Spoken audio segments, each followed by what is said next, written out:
Ah, oh yeah. Busted Pencils, fully leaded education talk, educated educators talking education. Dr. Johnny Lupinacci, me, Dr. Tim Slecker, and of course, chairman of the board, Jacob. Yeah, that's him. As Johnny says, choo choo, chairman of the board, Jacob. Um, classes in session, The man. big dog at the desk. We Choo-choo, there chairman of the board. There he is. Jacob. We Thank got him back, and you know, I can't get enough of Randy Weingarten. We had such great classes in session last week, leading into an incredible Saturday 1 hour with Randy Weingarten, president of AFT, talking about her new book, Why Teachers Fear Fascists. And so much that kind of went on in that. Wait, why fascist fear Oh, teachers? well, why teach? Why? Yeah, correction. Slight Well, edit. yeah, slight edits. Let's Thank flip you, it around. Johnny. And as a teacher, I do fear fascists. But anyway, so much that happened during that interview that I am thinking it escapes me, like what happened, some of those things, because you're deep in a conversation, right? And you're throwing it out there, you're going back and forth, and it's like sometimes, I know we can always listen to it back, but I'm thinking Jacob, chairman of the board, witnessed, listened to, saw the whole thing. Jacob, what is your most memorable moment from the Randy Weingarten interview? Or where do you think, Tim really screwed up and could have asked a better question? Or, you know, Johnny was just, well, he was just Johnny. Yeah. Jacob. Tim, I don't know what you were thinking with the setup you gave Johnny for his internet, but that was a huge mistake on your part for that episode. That shined through to me because usually Johnny's chiming in way too much. This time, not enough. So we need to find a healthy balance where we can have all the Johnny we want on the show. For me, I enjoyed the episode. The thing I really liked about it as producer Jacob, Choo Choo, chairman of the board, I have many names. I'm very famous.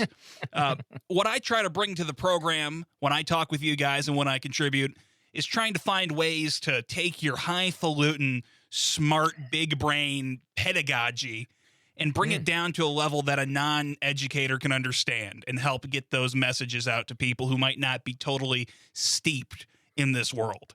And I liked that Randy's book is one that works for teachers to read, but it's also something that a non-teacher can read and gain understanding of education and what it's like to be a teacher and the problems being faced.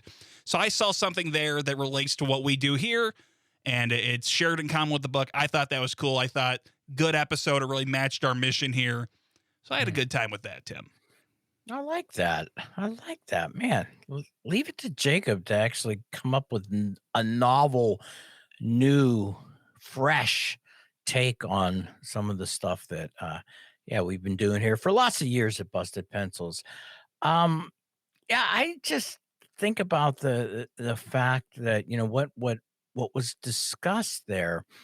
For me, the part of the interview, and I had saved it and waited, and finally I think I got it in the third section, this third segment of the show was, her recounting of the paperclip movement in Norway with the Nazi occupation of Norway during World War II.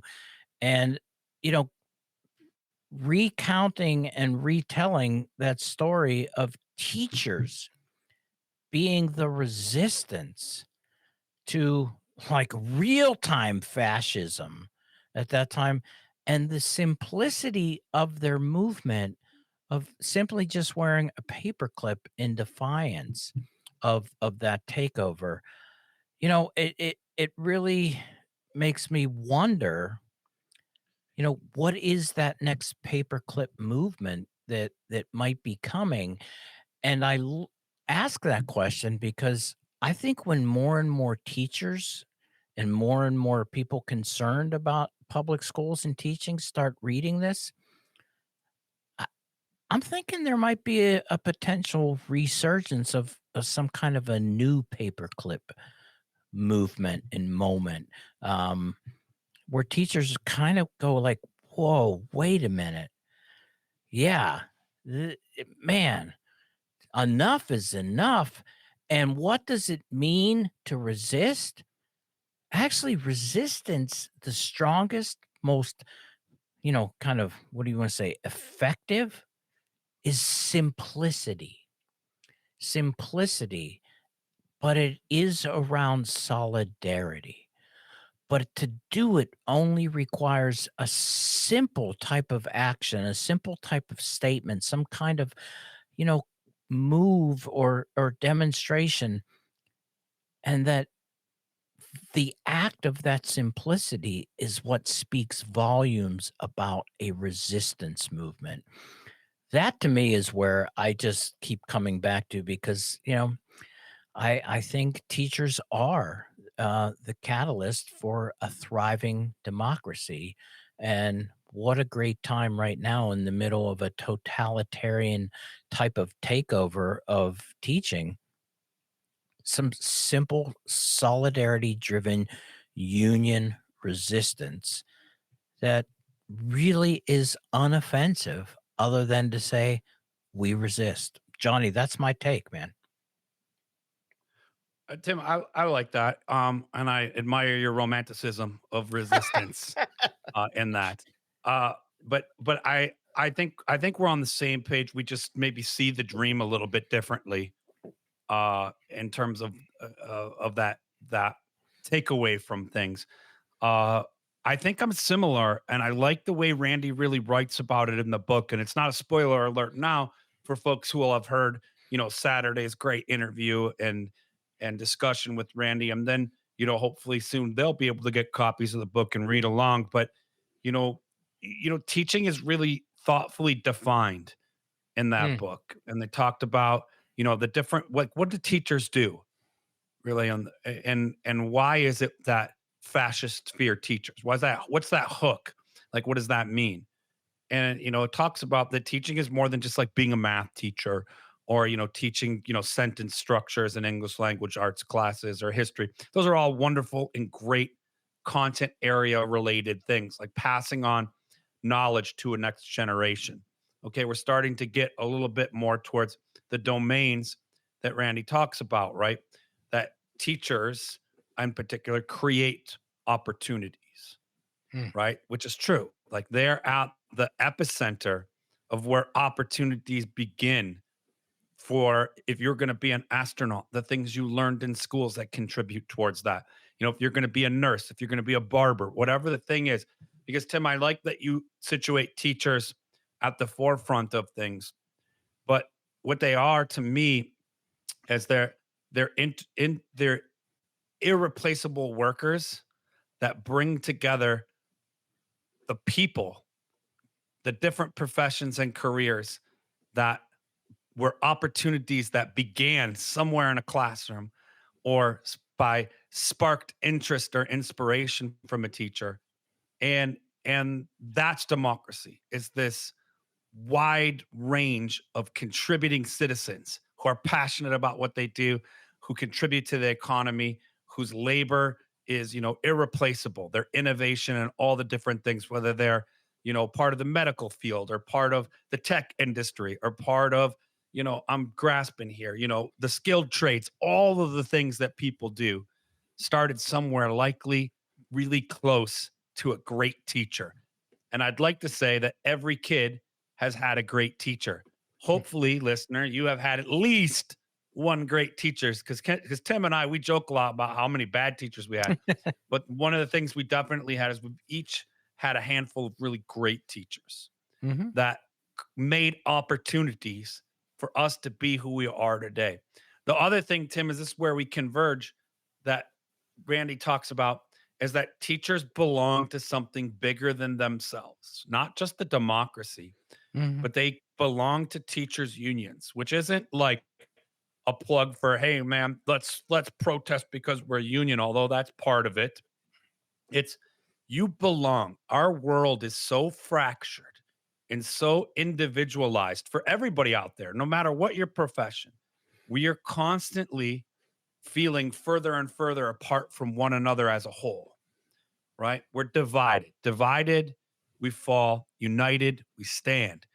Mm. Ray talks about that teachers' unions have a long history dating, and you could read the book. There's a brief history of teachers' unions in there too, which I loved being a union history nerd. But that goes back to teachers saying it's so important that we are not divided on these really important matters of what it's like to be a teacher, but also how we care for children as they become adults in this country. And if teachers don't have a say in that, we're in big trouble. So Randy culminates as part of the book, although there's a chapter after that, but she says part of being a teacher is belonging to something.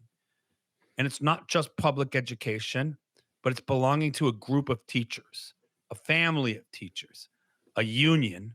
Doesn't even have, not, maybe it's not the AFT. Randy's the president of the AFT, but it's belonging to, a group. Maybe it's your local, like WEA, right? I'm sure there's the Wisconsin Educators Association. Like in Michigan, there was a Michigan Educators Association.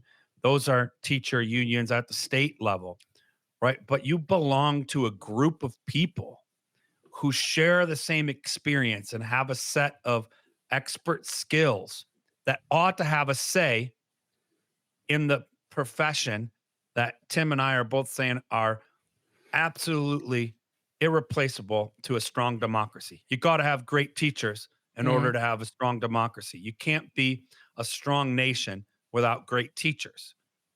So part of that, what we do as teachers is we union together. And I don't mean that necessarily in the stereotype of how many people might hear unions. Unions aren't perfect, just like schools aren't perfect, just like families aren't perfect. Perfection isn't the goal.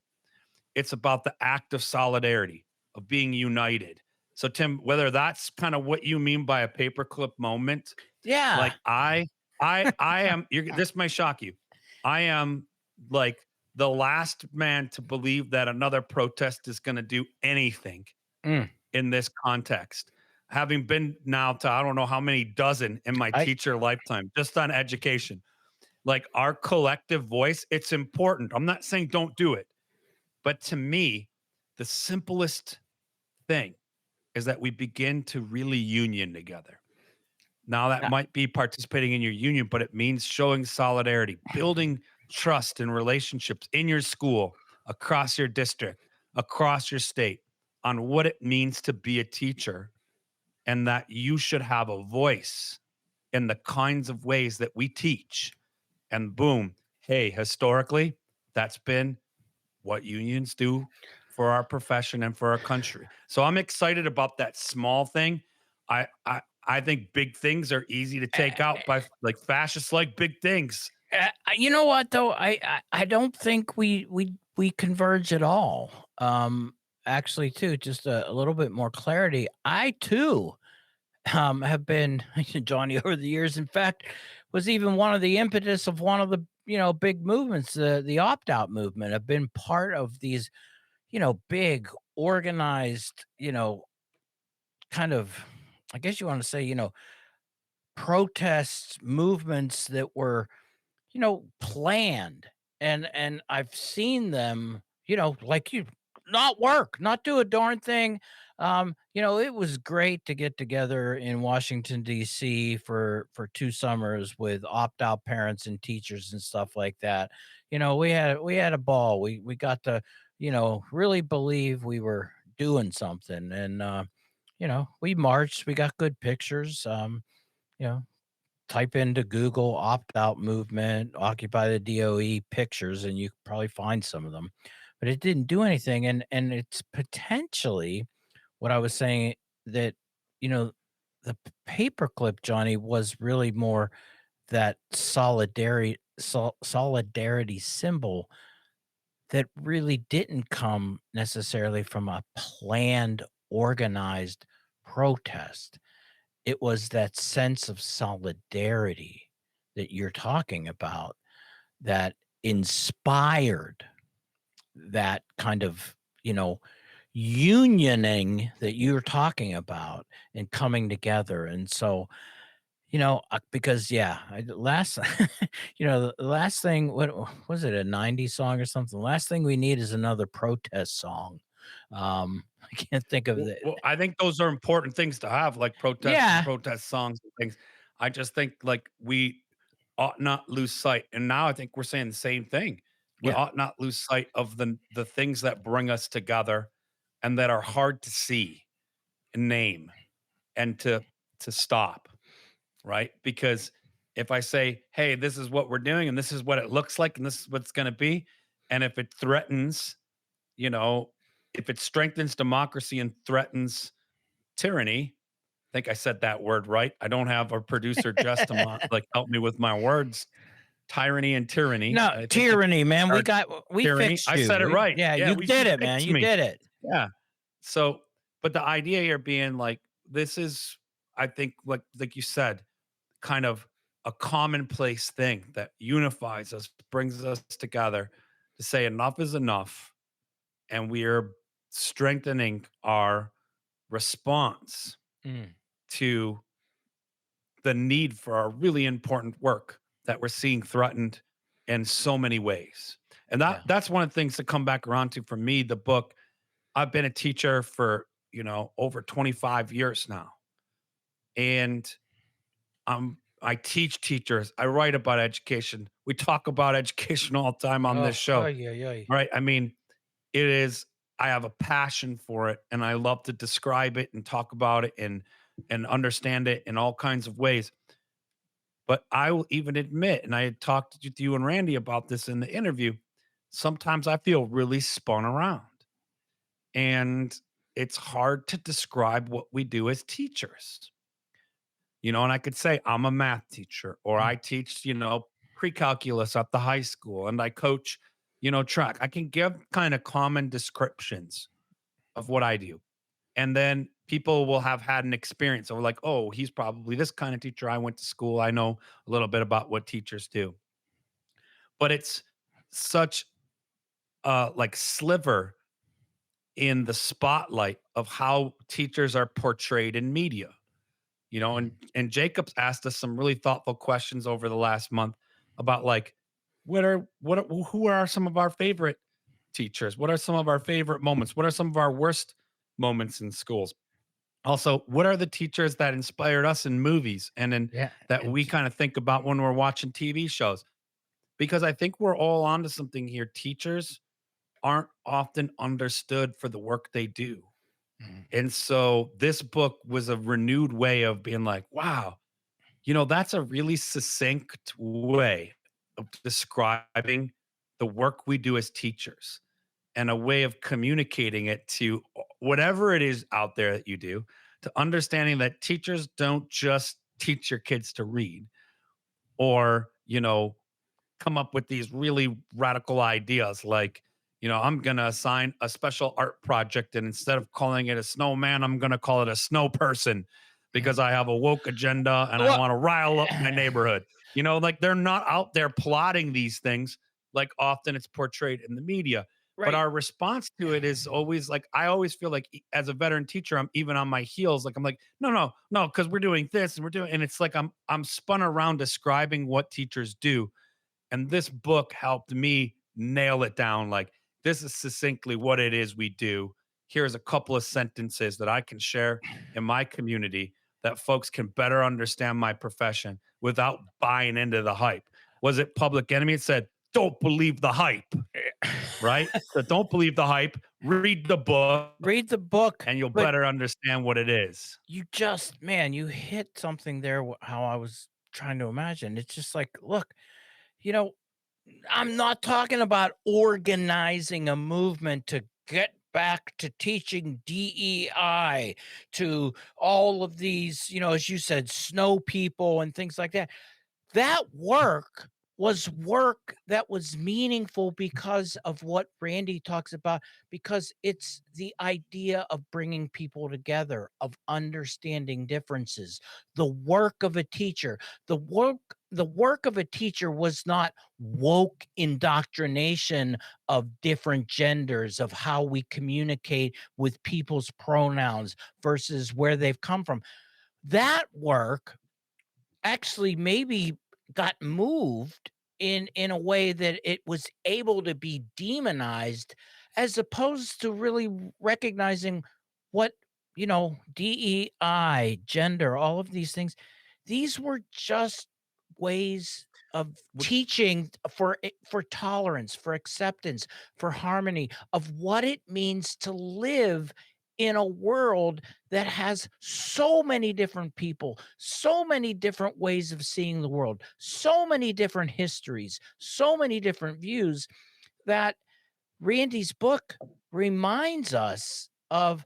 That was the work we were engaged in. Now, if you Well, were and a it's DEI auxiliary too. yeah, Well, right? it's auxiliary too that we work to teach critical thinking. Right. So if you're thinking critically about the world, you're engaged, and whether you agree with it or not, you're able to think through and engage in a civil discourse around these important differences in our beliefs and in our communities and in who and how we represent ourselves in our groups. The second thing being, if you're a teacher, right, you provide a safe and welcoming environment Right. for learners. That's part of our what we do. I said she defines the career and the labor. So if you're doing these two things, which is only two, I won't spoil Right. all of them for readers, but two of the chapters, teach critical thinking, as part of that also provide a safe and welcoming learning environment. So it it somehow that's why I said it regrounded me, Yes. because I have been off arguing it's so important that we value diversity, equity, and inclusion. These are absolutely mainstays of democracy. They're absolutely so important. But I got pulled away from the Yes. core being like, why I do this as a teacher isn't because of my political beliefs. It's because of the labor of my profession to teach critical thinking, to provide a safe learning environment for all my students, Yeah. right? To be present at opportunities, to make opportunities for young people, right? And to be in community with other teachers, Mm. right? So these are those big four areas. And to me, that's where it's like, wow, helps bring me back to Tim, what you're saying. Like the reason we did all of these things wasn't to be in a so called culture war Right. against a particular administration. It was to do our job. It was to do Like yes. like when I was a plumber, my job was to stop the leak, Yeah. right? And so like if part of stopping the leak also meant wiping up water that got out of the way, like it was just part of the job. Right. So stopping the leak for us teachers is handling that there are different people who are coming to our classrooms who deserve a safe space to learn in, right? Who it's going to be like engaging critically in disagreement and finding moments of agreement, but being able to do that well. That's what we teach. So again, we're going on and on about it. Yeah. Get the book. Get the Why book. why fascists fear teachers, right? Randy Weigarten, AFT president. If you're listening to this class and session and you hadn't listened to last Saturday's broadcast, well, go and download that, because you're like, what are these two dudes talking about, right? And with that, Tim, man, let's kick it to you to end this one. Well, and now it's time for your moment of zen.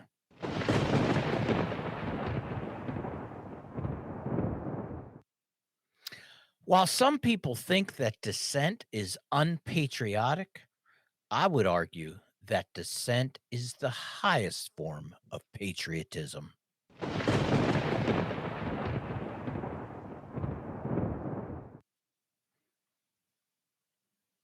Hey, I love it, my guys and my gals out there listening to today's class in session. And if you want more Busted Pencils podcasts, we'll just head on over to Apple, Spotify, or you can always get at us at civicmedia.com or on our website, bustedpencils.com. Remember, you can always find great Busted Pencils content every Monday for homeroom, Wednesdays for class in session, and on Fridays for producer Jacob's Choice.